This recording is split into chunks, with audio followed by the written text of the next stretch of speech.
चलो ठीक है, तो आज हम लोग स्टार्ट करेंगे। इलेक्ट्रिक फील्ड लाइंस ड्रॉ करना सीखेंगे, कैसे ड्रॉ करते हैं। तो बोर्ड में क्वेश्चन किस तरीके से आएगा, पहले मैं वो तुम्हें क्वेश्चन बता दूंगा, ठीक है। उसके बाद ड्रॉ करना देखेंगे हम लोग, क्या है क्या नहीं है। ओके।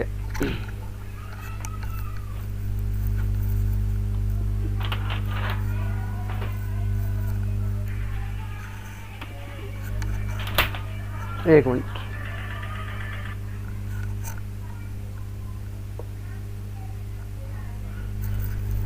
ये मेरा बोर्ड दिख रहा है ना तुम लोग को? जी भैया दिख रहा है। ठीक है। ओके, तो मैं यहाँ पे क्वेश्चन लिख रहा हूँ। क्वेश्चन है तुम्हारे पास, draw electric field lines, draw electric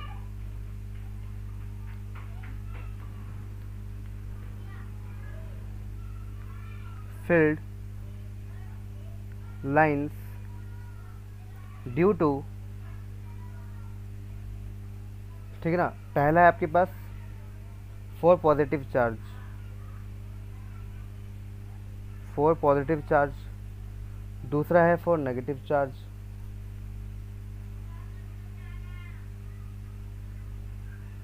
ठीक है ना। तीसरा है आपके पास for unlike positive charge, unlike positive charge.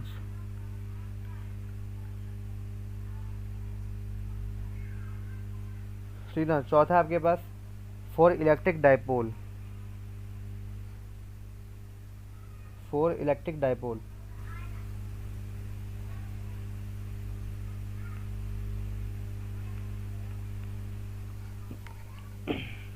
तो ये चीज़ है। एक मिनट एक मिनट, ये अनलाइक नहीं है, लाइक, या मैं ये लिख देता हूँ फॉर टू इक्वल, है ना। ये चीज़ हो गया। तो ये चार चीज़ के बारे में निकालना है आपको। अनलाइक का मतलब तो डाइपोल होता है, ठीक है ना। तो डाइपोल के लिए हम निकालेंगे नीचे।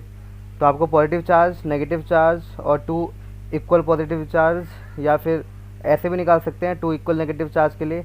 और फोर्थ पॉइंट निकालना है आपको सॉरी, इलेक्ट्रिक डाइपोल के लिए, राइट। डाइपोल का मतलब एक पॉजिटिव चार्ज होगा और एक नेगेटिव चार्ज होगा। इसके लिए इलेक्ट्रिक फील्ड लाइंस तुमको ड्रॉ करके दिखानी है। तो ड्रॉ कैसे करना है, देखो यहाँ पर मैं पहला बताने जा रहा हूँ। ये देखो, पहला है पॉजिटिव चार्ज के लिए, ठीक है ना। तो पॉजिटिव चार्ज के लिए ये आपके पास पॉजिटिव चार्ज होगा,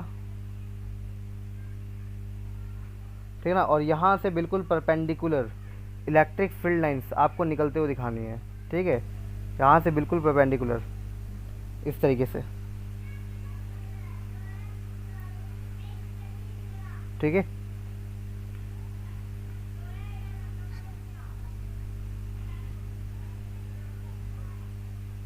इस तरीके से,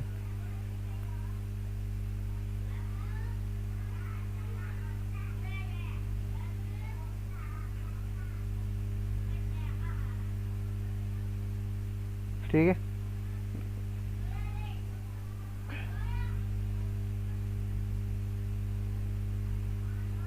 इस तरीके से,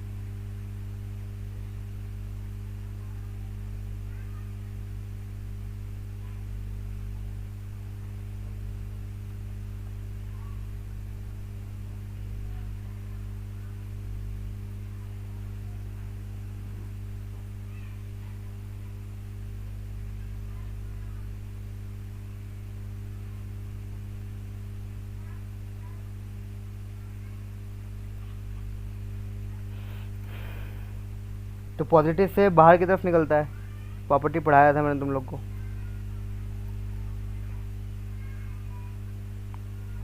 ठीक है ना। तो पॉजिटिव से एकदम परपेंडिकुलर, है ना। तुमको परपेंडिकुलर दिख रहा होगा यहाँ पर, बिल्कुल ये 90 डिग्री एंगल बना रहे हैं सब, एक है ना। सरफेस पे 90 डिग्री एंगल बना रहे हैं, दिख रहा है ना। 90 डिग्री बना रहे हैं, तो डेट इज़ परपेंडिकुलर, दिख रहा है ना तुम्हें? हाँ भाई। हाँ भैया। जी भैया। तो ये तुम्हारे पास हो गया पॉजिटिव चार्ज के लिए। नेगेटिव चार्ज के लिए भी क्या करना है, बस एरो का अपोजिट कर देना है, अंदर की तरफ आते हुए दिखा देना है, ठीक है ना। तो दूसरा है फॉर नेगेटिव चार्ज, तो ये आपके पास दूसरा आ गया फॉर नेगेटिव चार्ज। तो ये हो गया नेगेटिव का साइन,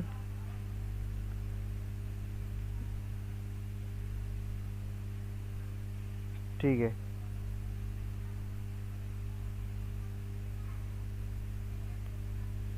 ठीक है, अब यहाँ से क्या करो, पहले फील्ड लाइन्स दिखा दो तुम लोग। तो फील्ड लाइन्स जैसे बनाया था ऊपर वैसे ही दिखा देना, परपेंडिकुलर एकदम। थोड़ा सा गलत हो गया ये।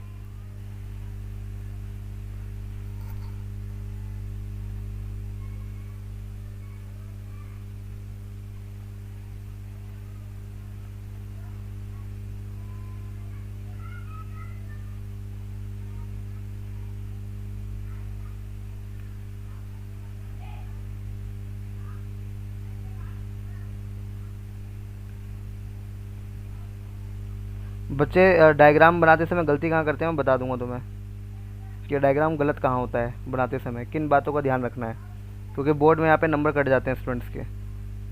क्यों कटते हैं, किस वजह से कटते हैं, वो वजह मैं बता दूंगा। पूरा क्या है ना, पूरा परपेंडिकुलर होना चाहिए ये लाइन जो तुम बनाना चाह रहे हो। ये लाइन पूरे तरीके से परपेंडिकुलर होना चाहिए। अगर परपेंडिकुलर नहीं है तो तुम्हारे मार्क्स कट जाएंगे, अगर परपेंडिकुलर है तो कोई दिक्कत नहीं है।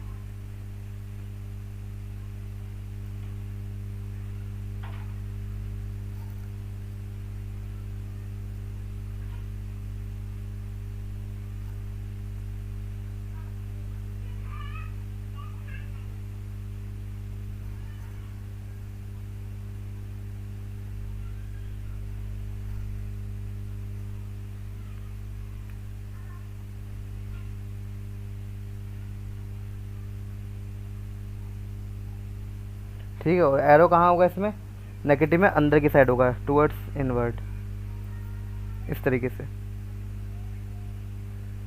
है ना। गलती क्या होती है मैं बता दे रहा हूँ। गलती ये होती है जैसे कि ये तुम्हारा कोई भी चार्ज है, मान लो पॉजिटिव चार्ज है, तो अब क्या है कि परपेंडिकुलर दिखाना चाहिए इस तरीके से, सॉरी परपेंडिकुलर दिखाना चाहिए, मतलब पूरा स्ट्रेट तुम लोग को खींचना चाहिए था ना, यहाँ से ऐसे परपेंडिकुलर निकलता हुआ दिखाना चाहिए। बच्चे क्या करते हैं, ऐसे दिखा देते हैं, है ना, यहाँ से ऐसे दिखा देते हैं, तो ये तो 90 डिग्री नहीं बना रहा है ना 90 डिग्री तो ये वाला पार्ट बना रहा है ना।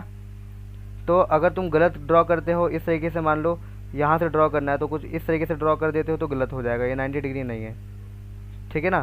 तो एकदम परपेंडिकुलर निकलता हुआ तुमको दिखाई देना चाहिए, ठीक है। बात समझ आ गई ना मेरी, मैं क्या कहना चाह रहा हूँ।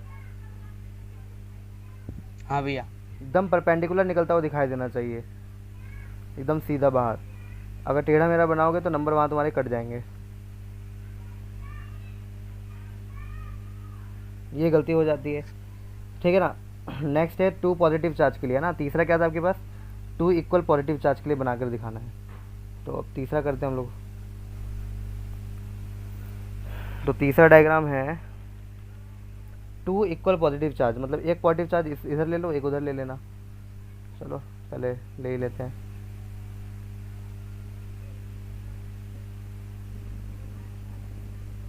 एक पॉजिटिव चार्ज ये रहा, ठीक, इसे पॉजिटिव साइन लगा देता हूँ मैं, और एक पॉजिटिव साइड चार्ज इस साइड लगा देना।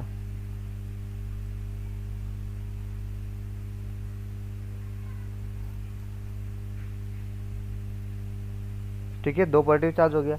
अब ये दोनों क्या करेंगे, एक दूसरे को रिपल करेंगे, रिपल, है ना, क्योंकि पॉजिटिव चार्ज है। तो ये चार्ज एक दूसरे को रिपल कर रहे हैं, इसका मतलब कि इनकी इलेक्ट्रिक फील्ड भी आपस में क्या खाएगी, रिपल्सन खाएगी, ठीक है ना। अब देखो मेरी बात सुनो, क्या है कि यहाँ पे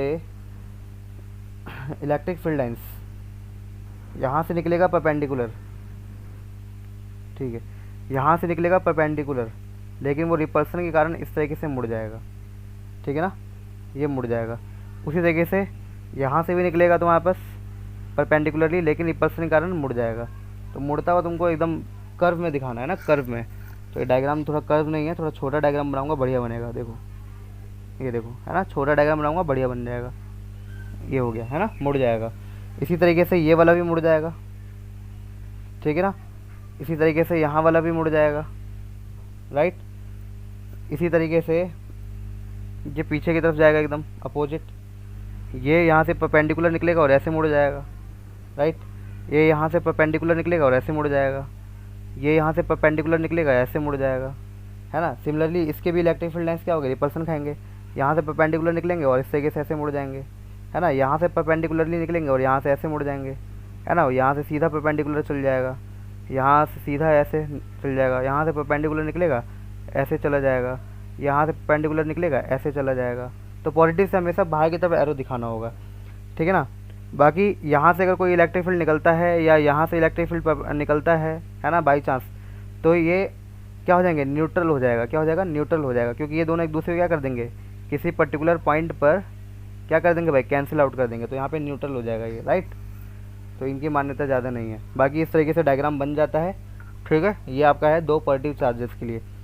तो इनको ज़्यादा दूर नहीं दिखाना है, जिस तरीके से मैंने बनाया है मीडियम उतना बनाना है तुमको, है ना। या मैं थोड़ा इस एरो को और ज़्यादा पास कर देता हूँ ताकि तुम्हें चार्ज दूर ना लगे देखने में। पता चला एक कहीं और बना हुआ है, एक कहीं और बना हुआ है। मैं थोड़ा लंबा कर दे रहा हूँ इसको, ठीक है, ठीक है। आसपास हैं ये दोनों, रिपल्सन कर रहे हैं। तो ये हो गया 2 पॉजिटिव चार्ज के लिए, क्लियर। जी भैया। तो देख लो यहाँ पे भी कोई क्लोज लूप नहीं बन रहा होगा, परपेंडिकुलर भी बन रहा है तो क्लोज लूप बन ही नहीं सकता है, ठीक है। अब देखो यहाँ पर फोर्थ है, फोर्थ इंपॉर्टेंट है थोड़ा। डायपोल कह लो या 2 इक्वल एंड अपोजिट चार्ज कह लो, बात एक ही पड़ जाती है, ठीक है। तो देखो यहाँ पर अब एक पॉजिटिव ले लूँगा और एक नेगेटिव ले लूँगा, मैं 2 चार्जेस लूँगा। एक चार्ज यहाँ पे ले रहा हूँ, ये क्या है,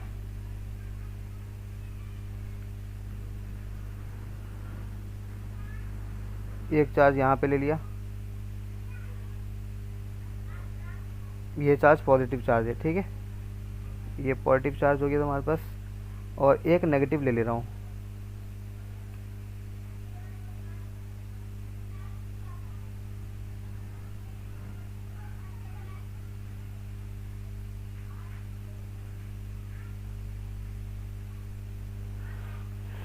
तो ये हो गया आपके पास नेगेटिव चार्ज। अब 2 चार्ज दिख रहा है, अब पॉजिटिव से निकलेगा और नेगेटिव में चला जाएगा, क्योंकि ये दोनों अनलाइक चार्ज हैं तो एक दूसरे क्या करेंगे, अट्रैक्ट करेंगे, है ना। सपोज़ यहाँ से इलेक्ट्रिक फील्ड निकल रहा है, यहाँ से परपेंडिकुलरली निकल रहा है और यहाँ पे चला जा रहा है। थोड़ा टेढ़ा बन गया डायग्राम, मैं इसको सीधा कर देता हूँ, रुको।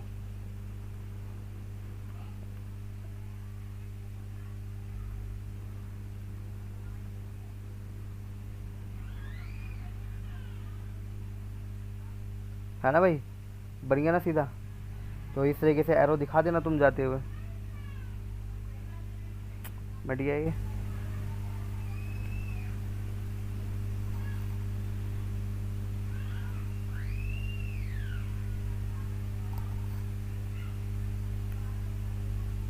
तो यहाँ पे एरो दिखा देना, ठीक है ना, पॉजिटिव से नेगेटिव जाते वक्त, ठीक है ना, इस तरीके से दिखा देना। एक तो ऐसे चल जाएगा, है ना, बाकी सब लूप बनाना स्टार्ट कर देंगे, पर ये लूप क्लोज लूप नहीं होगा, ये बात ध्यान रखना है। तो यहाँ से एक परपेंडिकुलरली निकलेगा और यहाँ पे परपेंडिकुलरली चला जाएगा, ठीक है। तो इसको थोड़ा परपेंडिकुलर दिखाना पड़ेगा, तो थोड़ा ऊपर से लेके जाना पड़ेगा मुझे, है ना, क्योंकि क्लोज लूप नहीं बना सकता ना, इसलिए। तो यहाँ से ऐसे परपेंडिकुलर दिखाओ और यहाँ पे ऐसे परपेंडिकुलर गिराओ, ठीक है। समझ में आया अहमद, ये क्लोज लूप क्यों नहीं बना पाता है, क्योंकि परपेंडिकुलर दिखाना होता है हम लोग को, है ना। अगर क्लोज लूप बनाएंगे तो परपेंडिकुलर निकलता हुआ नहीं दिखाई देगा हमको। उसी तरीके से देखो यहाँ पर, यहाँ पे क्या है, यहाँ से एकदम परपेंडिकुलर निकलेगा और यहाँ पे एकदम परपेंडिकुलर चल जाएगा। बिगड़ गया ना डायग्राम, दोबारा बनाना पड़ेगा। तो इन्हीं बातों का ख्याल रखा जाता है, नहीं तो नंबर कट जाते हैं। कहाँ से परपेंडिकुलर जाएगा, परपेंडिकुलर आ जाएगा, ठीक है, बिल्कुल। ये हो गया। इसी तरीके से यहाँ से निकलेगा एकदम परपेंडिकुलर और यहाँ पे एकदम परपेंडिकुलर जाता हुआ दिखाई दे रहा है मेरे को, ठीक है ना। यहाँ से परपेंडिकुलर निकलेगा, यहाँ पे परपेंडिकुलर चला जाएगा, ठीक है। इसी तरीके से और भी होंगे, यहाँ से ऐसे जाएंगे और यहाँ से मुझे ऐसे आते हुए दिखाई देगा परपेंडिकुलर, ठीक है। बात समझ आ गया ना, यहाँ से ऐसे जाएगा परपेंडिकुलर, यहाँ से मुझे ऐसे आता हुआ दिखाई देगा परपेंडिकुलर, है ना। फिर एक कहीं ऐसे जाएगा, है ना, और कहीं यहाँ से आता हुआ दिखाई देगा मुझे, है ना। तो क्लोज लूप नहीं बना ना, ठीक है ना। फिर यहाँ से इसी तरीके से यहाँ से कोई निकलेगा और यहाँ से मुझे परपेंडिकुलरली आता हुआ दिखाई देगा, ठीक है। इसी तरीके से यहाँ से कोई निकलेगा, यहाँ से कोई निकलेगा, और यहाँ से मुझे आता हुआ दिखाई देगा। राइट, समझ में आ गया किस तरीके से ये दिखाते हैं हम लोग फोर डाइपोल। क्लियर हो गया डायग्राम? हाँ, जी भैया। तो ये मैंने तीनों डायग्राम बना दिए हैं, 4 डायग्राम है, ठीक है ना। एक पॉजिटिव चार्ज के लिए, देन नेगेटिव चार्ज के लिए, then 2 equal positive, then dipole. और तुम्हारा आंसर मिल गया होगा कि ये क्लोज लूप क्यों नहीं बनाते हैं। ठीक है जी, तो ये हो गया तुम्हारे पास, ये टॉपिक ओवर हो चुका है, इसमें ज़्यादा कुछ भी नहीं था। ठीक है, इसके बाद हम लोग नेक्स्ट टॉपिक पढ़ेंगे। अब ये टॉपिक ख़त्म हो गया। अब नेक्स्ट टॉपिक है तुम्हारे पास कि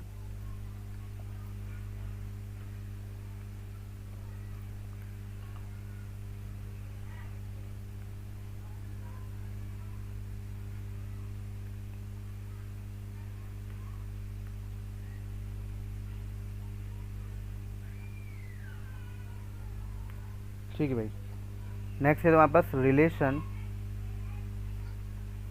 between electric field strength and density of lines of force and density of lines of force। ठीक है ना। अब देखो density of lines of force का मतलब क्या है, पहले तो ये समझो। Density of lines of force का मतलब है कि कितनी लाइंस हैं, है ना। मान लो कोई ये रीज़न ए है ना, यहाँ पे ये मैंने बना दिया इलेक्ट्रिक फील्ड्स, ठीक है। और ये कोई बी रीज़न है, यहाँ पे इलेक्ट्रिक फील्ड्स बना दिया मैंने, है ना। अब बताओ डेंसिटी किस साइड ज़्यादा है, रीज़न ए में ज़्यादा है या रीज़न बी में इलेक्ट्रिक फील्ड ज़्यादा है? रीजन ए में। रीज़न ए में, क्योंकि यहाँ पे नंबर ऑफ लाइंस कितने हैं, 4 हैं, और यहाँ पे नंबर ऑफ लाइंस कितने हैं, सिर्फ 3 है। तो डेंसिटी यहाँ पर 4 है और डेंसिटी यहाँ पर 3 है। तो जहाँ पर डेंसिटी ज़्यादा होगी वहाँ पे इलेक्ट्रिक फील्ड का स्ट्रेंथ भी ज़्यादा होगा, है ना। तो electric field strength directly proportional to density of lines of force. Clear, समझ में आ गया ये बात? भैया ये क्यों होता है? हाँ, इसको भी हम लोग ड्राइव करेंगे ना। अभी तो बस मैंने इसको थ्योरेटिकली समझाया है कि जहाँ पे इलेक्ट्रिक फील्ड लाइंस ज़्यादा होंगी वहाँ पे स्ट्रेंथ ज़्यादा होगा। और जाहिर सी बात है वो तुमको दिख भी रहा होगा यार, जहाँ पे इलेक्ट्रिक फील्ड लाइंस ज़्यादा होगा वहाँ पे फील्ड ज़्यादा होगा, जहाँ पे लाइंस कम है वहाँ पे फील्ड कम होगा। क्या पूछना चाह रहे हो अहमद?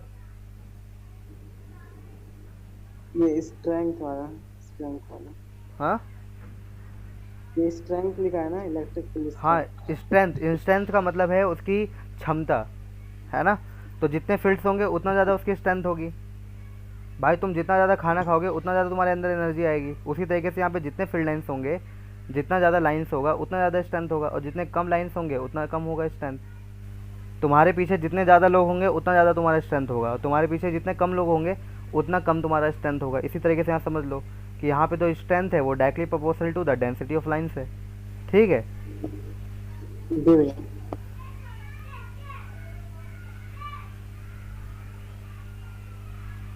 बाकी इसका भी एक छोटा सा डेरिवेशन है तो उसको हम लोग देख लेंगे। तो मैं यहाँ पे लिख सकता हूँ electric field strength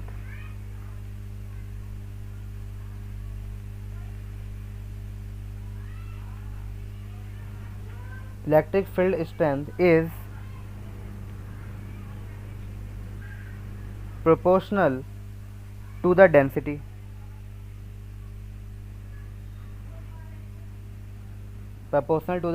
of lines of force, है ना। ये बात सही है, इसी को तो समझा रहा था मैं कि जितने लाइंस होगा उतना ज़्यादा डेंसिटी होगा उतना ज़्यादा स्ट्रेंथ होगा, प्रोपोर्शनल होते हैं। तो that is electric field strength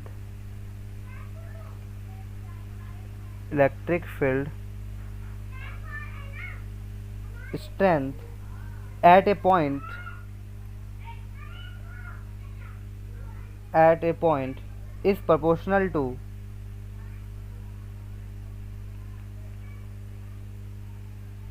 is proportional to the number of lines, the number of lines of force cutting a unit area, cutting a unit area, है ना। इसका मतलब समझा दूंगा मैं, कटिंग ए यूनिट एरिया क्या कहना चाह रहा है ये। Cutting a unit area element placed normal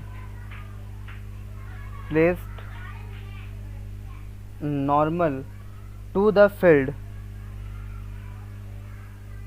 इसको मैं समझा रखा है मैंने प्रॉपर्टी में, है ना। To the field at the point,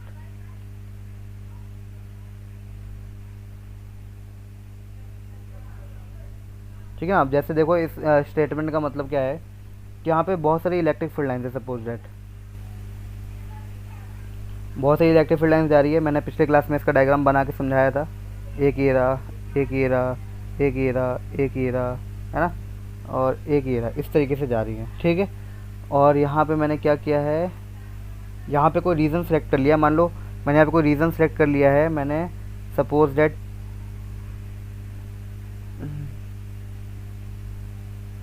ये यूनिट एरिया सेलेक्ट कर लिया है मैंने, ठीक है ना।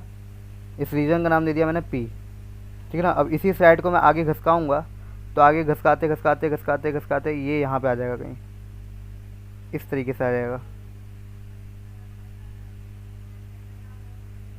इस तरीके से आ जाएगा, एक क्यू, है ना, इस तरीके से आ जाएगा ना। खसकाते इसको आगे अगर मैं स्लाइड करूँगा इस एरिया को तो इस तरीके से दिखाई देगा मेरे को। तो अब देखो किस रीजन में, ये एक रीजन पी है ना, और एक रीजन क्यू है, ठीक है ना। तो किस रीजन में फील्ड स्ट्रॉन्ग होगा, पी में, क्योंकि वहाँ पे number of lines of force यानी कि डेंसिटी ज़्यादा है, 3 है, और क्यू वाले में सिर्फ 2 ही है, एक ये और एक ये, तो यहाँ पे कम होगा, ठीक है ना। तो बस यही स्टेटमेंट तुम्हारा कह रहा था, स्टेटमेंट कह रहा था कि electric field strength at a point proportional to, जो स्ट्रेंथ होगा वो प्रोपोर्शनल होगा कि कितनी नंबर ऑफ लाइंस कट कर रही हैं एक यूनिट एरिया को। तो यहाँ पे तो 3 लाइंस कट कर रही हैं और यहाँ पे 2 ही लाइन कट कर रही हैं, है ना। तो इस रीजन में फील्ड ज़्यादा होगा, ठीक है। स्टेटमेंट समझ में आ गया होगा अब क्लियरली तुम लोगों को, ठीक है ना। तो हम यहाँ पे लिख सकते हैं द इलेक्ट्रिक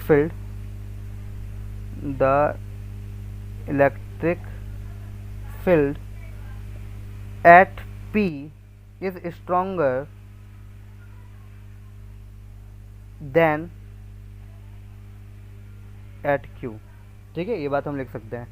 तो ये तो थ्योरेटिकल हो गया, ठीक है ना। कोई किसी को डाउट है, कुछ बताओ, सबको समझ में आ गया ये बात? नहीं भैया। क्या डाउट है बताओ। हाँ भैया। अहमद क्या हो गया तुम्हें? भैया नहीं डाउट है, क्लियर है। तो ये बोलो ना क्लियर है। मैं कह रहा समझ में आ गया, बोला नहीं भैया। मैं भाई क्या हो गया, इस टॉपिक में तो कुछ है भी नहीं, ठीक है ना। अब देखो इसी टॉपिक के ऊपर, हाँ हाँ पिछले क्लास में पढ़ा रखा है मैंने ये। इसी टॉपिक के ऊपर अब क्वेश्चन एक डाइवर्शन आ जाता है छोटा सा, है ना।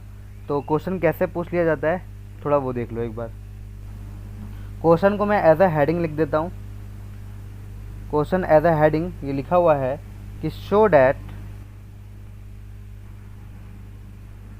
द 1/r²,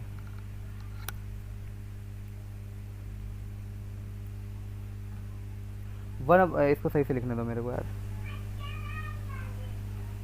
ऐसे लिख देता हूँ मैं, 1/r² dependence of electric field.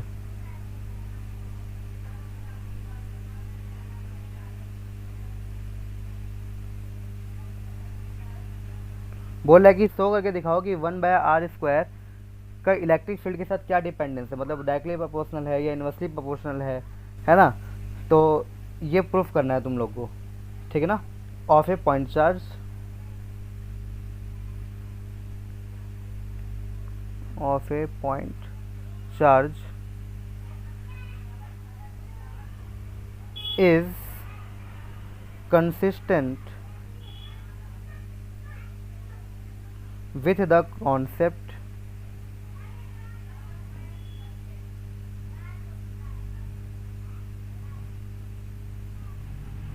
Concept of the electric field lines.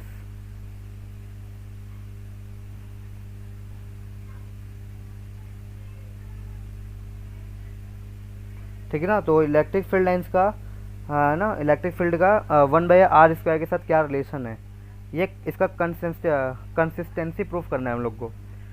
ठीक है ना, कि ये जो इलेक्ट्रिक फील्ड स्ट्रेंथ है ये 1/r² के डायरेक्टली प्रोपोर्शनल है या इनवर्सली प्रोपोर्शनल है, क्या है। ठीक है ना, तो इसका एक हम लोग को वो निकालना पड़ेगा, रिलेशन निकालना है। ठीक है ना, क्वेश्चन समझ में आ गया तुम लोग को? नहीं तो डेरिवेशन में तुमको वैसे भी बात समझ में आ जाएगा तुम लोगों को, बस डेरिवेशन देख लो। तो यहाँ पे हम लोग को देखना है consistency, consistency of the inverse square law. इसको क्या कहते हैं हम लोग? इनवर्स स्क्वायर लॉ, क्योंकि 1/r² है ना, इसके साथ रिलेशन देखना है। तो हमने क्या दिया? Inverse square law. और किसके साथ देखना है इसको? इलेक्ट्रिक फील्ड के साथ देखना है, इलेक्ट्रिक फील्ड लाइन्स के साथ। तो इसके inverse square law with the electric field lines, field lines. ठीक है ना, अब डायग्राम बनाना पड़ेगा हम लोग को। तो डायग्राम बना लो, पहले डायग्राम बना लो, फिर बातें लिख लेंगे हम लोग। चलो डायग्राम बनाते हैं। तो देखो डायग्राम में क्या है कि यहाँ पर मान लो ये कोई पॉइंट O है, इस O पॉइंट पर कोई चार्ज है Q। ठीक है, और इस चार्ज से बहुत सारे इलेक्ट्रिक फील्ड लाइंस निकल रहे हैं। ठीक है ना, तो पहले तो मैं यहाँ से निकलता हुआ दिखा दे रहा हूँ। ठीक है ना, ये पॉइंट है आपके पास O, इस पॉइंट से निकलेंगे। ठीक है ना, सारे के सारे फील्ड लाइंस। तो मैं निकलता हुआ दिखाई दे रहा हूँ तुमको।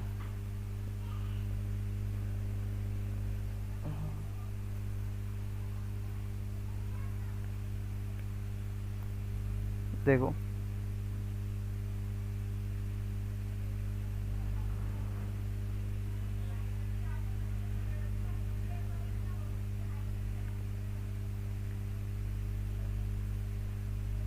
एक ये निकल रहा है, दूसरा इसके ऊपर दिखा दो।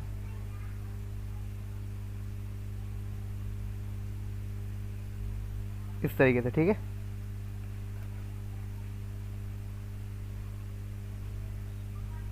तीसरा ऐसे दिखा दो। समझ में आ रहा है ना डायग्राम?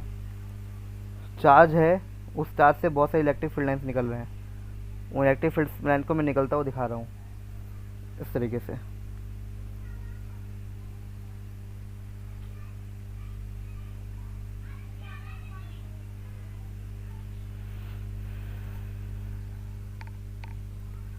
बस काफ़ी है। ठीक है ना, इतना फील्ड लाइन्स दिखा दिया हम लोगों ने। अब क्या करो, ये इलेक्ट्रिक फील्ड लाइन्स बहुत सारे निकल रहे हैं। ओके, तो ये सारे इलेक्ट्रिक फील्ड लाइन्स कहाँ से निकल रहे हैं भाई? चार्ज Q है कोई O पॉइंट पर। इस O पॉइंट को थोड़ा पास लिख देता हूँ, यहाँ पे लिख देता हूँ। ठीक है ना, इस O पॉइंट पर कोई चार्ज Q है, इस चार्ज Q से निकल रहे हैं ये सारे इलेक्ट्रिक फील्ड लाइन्स, है ना। तो अब दो रीजन सेलेक्ट कर लेता हूँ मैं, है ना, जैसे मैं हर बार कर रहा था। एक रीजन मैं सेलेक्ट कर ले रहा हूँ,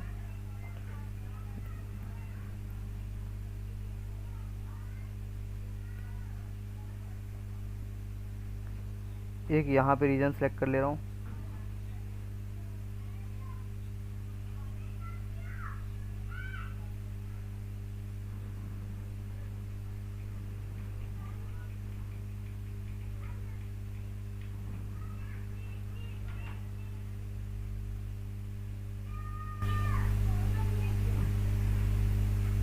ठीक है, एक रीजन तो ये वाला सेलेक्ट हो गया। इस रीजन को मैंने कह दिया है P1, इस रीजन को मैंने कह दिया है P1। ठीक है ना, अब एक दूसरा रीजन सेलेक्ट कर लेता हूँ।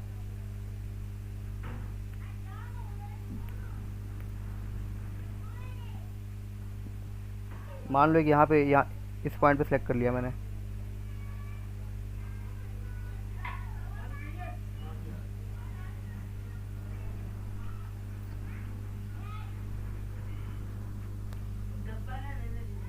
एक मिनट रुक जाओ।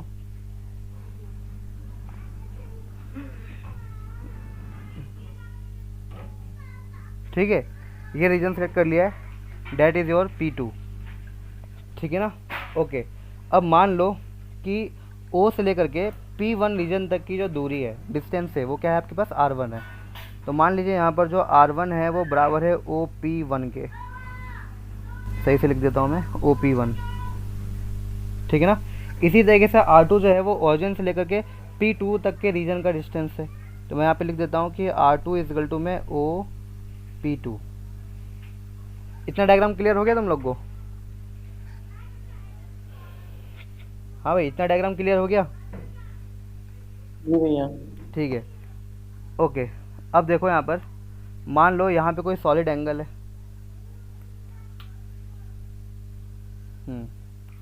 मान लो यहाँ पे मैं कोई सॉलिड एंगल बना देता हूँ तुम्हारे सामने, यहाँ पर ये रहा, ये सॉलिड एंगल बना दिया। अब ये सॉलिड एंगल है क्या आपके पास, मैं इसको दिखा देता हूँ यहाँ पर, डेल्टा ओम, ठीक है, डेल्टा ओम, ये चीज़ आपके पास। ओके, और मान लीजिए जो एरिया है P1 रीजन का, ठीक है ना, मैं ये सब लैंग्वेज में लिखूंगा लेकिन यहाँ पे बता दे रहा हूँ। मान लीजिए जो ये P1 है, इसका जो एरिया है वो है R1 स्क्वायर डेल्टा ओम। डेल्टा ओम क्या है भाई, सॉलिड एंगल है। क्या है, सॉलिड एंगल। याद है तुम्हें, मैंने क्लास 11 में चैप्टर नंबर 2 में पढ़ाया था, दो तरीके के एंगल होते हैं, प्लेन एंगल और सॉलिड एंगल, स्टेरेडॉन यूनिट। हाँ वही वाला, ठीक है ना। और मान लीजिए इसका जो एरिया है रीजन 2 का वो है R2 स्क्वायर डेल्टा ओम, ठीक है ना। इतनी बात तुम्हें मालूम होनी चाहिए, है ना। अब इस डायग्राम में जो बनाया है हम लोग, नीचे मैं बता देता हूँ क्या क्या है, ठीक है ना। डायग्राम क्लियर हो गया होगा, है ना, तुम्हारे सामने सब बनाया है मैंने। ओके, तो अब यहाँ पे मैं लिख देता हूँ,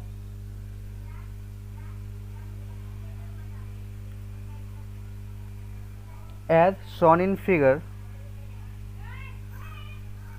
as shown in figure below, the number of radial lines, the number of radial lines of force originating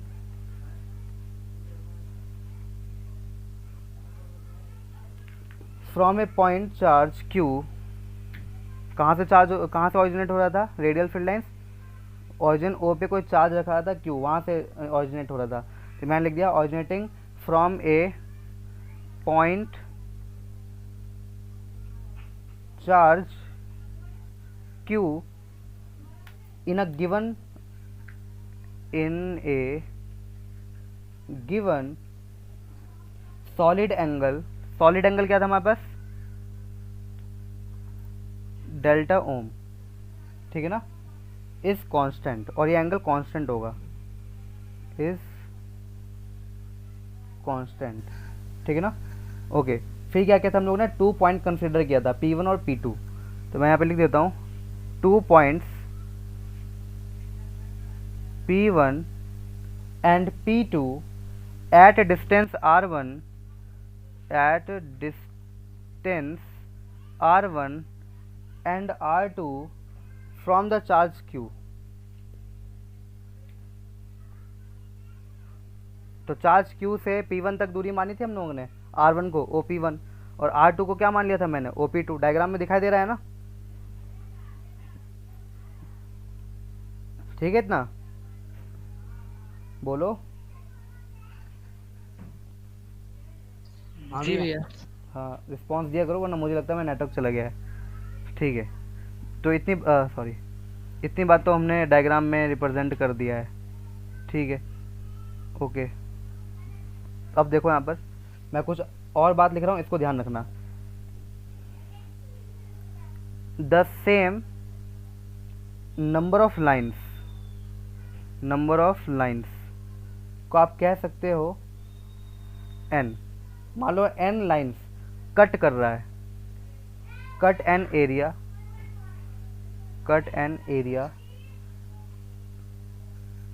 R1 square delta Om.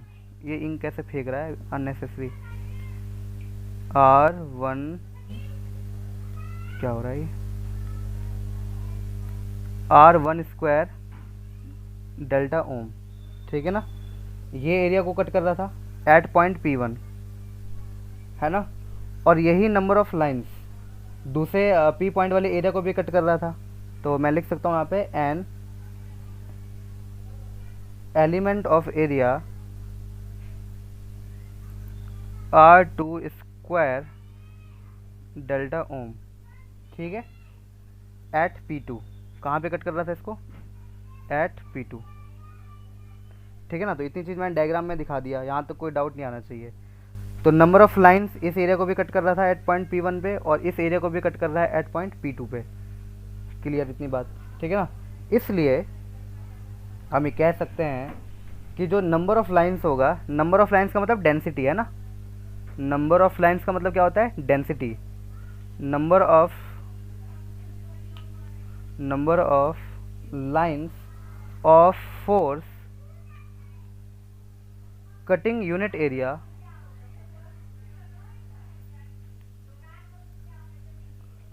Area element at P1, है ना। इसका मतलब डेंसिटी है भाई, ठीक है। क्या है? डेंसिटी। ब्रैकेट में लिख देता हूँ मैं, डेंसिटी। हम किसकी बात कर रहे हैं? नंबर ऑफ फील्ड लाइंस की बात कर रहे हैं, डेंसिटी की बात कर रहे हैं, फील्ड लाइंस की डेंसिटी की, जो कट कर रहा है P1 वाले एरिया को, है ना। तो हम कैसे लिख देंगे बताओ? Number of field lines per unit area of a element R² delta ohm. तो इससे डेंसिटी पता चल गया, number of field lines upon area हो गया। इसी तरीके से हम लोग ये भी बोल सकते हैं कि P2 रीजन पे कितना डेंसिटी होगा, तो R2² डेल्टा ओम लगा देंगे। सिमिलरली अगर हमें डेंसिटी देखनी है, मतलब नंबर ऑफ लाइंस देखना है P2 वाले रीजन पे, हम लिख सकते हैं number of lines of force cutting unit area element at P2 कितना है भाई बताओ? डेंसिटी P2 रीजन पे n अपॉन में P2 रीजन का एरिया R2² डेल्टा ओम, ठीक है ना। इतनी बात क्लियर हो गई होगी। लेकिन हमने डेफिनेशन में क्या पढ़ा था, है ना। एक तो हमें ये मिल गया P1 पे, और ये डेंसिटी मिल गई हमें P2 वाले रीजन पे मिल गई। लेकिन हम लोगों ने डेफिनेशन में क्या पढ़ा था? As electric field strength directly proportional होता है डेंसिटी के, है ना। डेंसिटी मतलब नंबर ऑफ लाइंस के।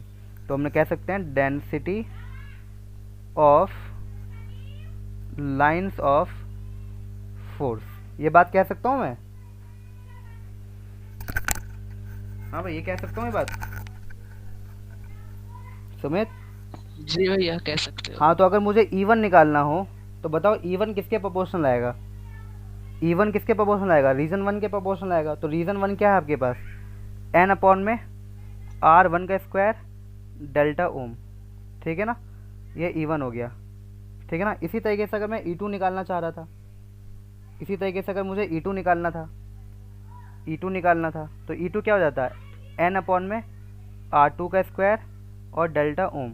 अब क्या करना है? इन दोनों को डिवाइड मार देना है ना। जैसे ही डिवाइड मारोगे तो तुम्हें पता चलेगा कि E1 अपॉन में E2, पहले तो रख दो n अपॉन में R1² डेल्टा ओम मल्टीप्लाई n अपॉन में R2² डेल्टा ओम, ठीक है ना। n से n तो कट गया। तो फाइनली मुझे यहाँ से क्या पता चल रहा है कि E1 जो है अपॉन E2 जो है वो किसके प्रोपोर्शनल है भाई? E1 इन्वर्सली प्रोपोर्शनल है R1² के, E2 इन्वर्सली प्रोपोर्शनल है R2² के, है ना। ये बात पता चल रही है। तो यहाँ से मुझे क्या पता चल रहा है? दैट इज़ यहाँ से पता चल रहा है कि जो E है वो इन्वर्सली प्रोपोर्शनल है 1/r² के। यही पता चल रहा है ना मेरे को?